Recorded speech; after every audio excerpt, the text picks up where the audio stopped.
अहोई अष्टमी की कथा। प्राचीन काल में एक साहूकार था जिसके 7 बेटे और 7 बहुएं थीं।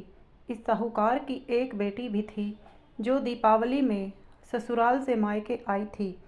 दीपावली पर घर को लीपने के लिए 7 बहुएं मिट्टी लाने जंगल में गई तो ननद भी उनके साथ चली गई।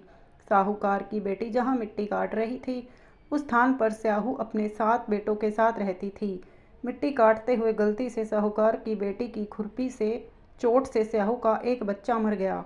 इस पर क्रोधित होकर स्याहू बोली, मैं तुम्हारी कोख बांधूंगी। स्याहू के वचन सुनकर साहूकार की बेटी अपनी 7 भाभियों में से एक एक कर विनती करती है कि वह उसके बदले अपनी कोख बंधवा ले।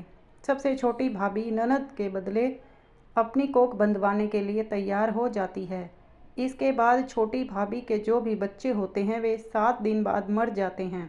7 पुत्रों की इस प्रकार मृत्यु के बाद उसने पंडित को बुलवाकर इसका कारण पूछा।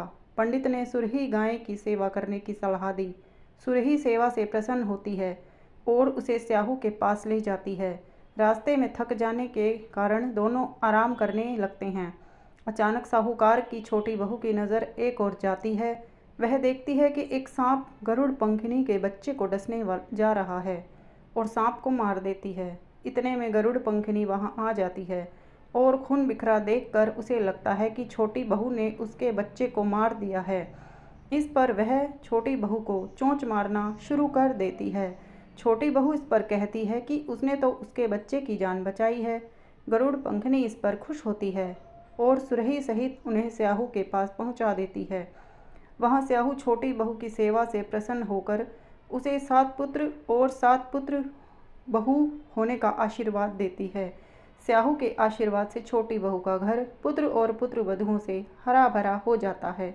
अहोई का अर्थ यह भी होता है अनहोनी को होनी बनाना और किसी अप्रिय अनहोनी से बचाना। फ्रेंड्स, और भी इसी तरह की धार्मिक कथाएं पढ़ने के लिए चैनल को सब्सक्राइब करना ना भूलें। धन्यवाद।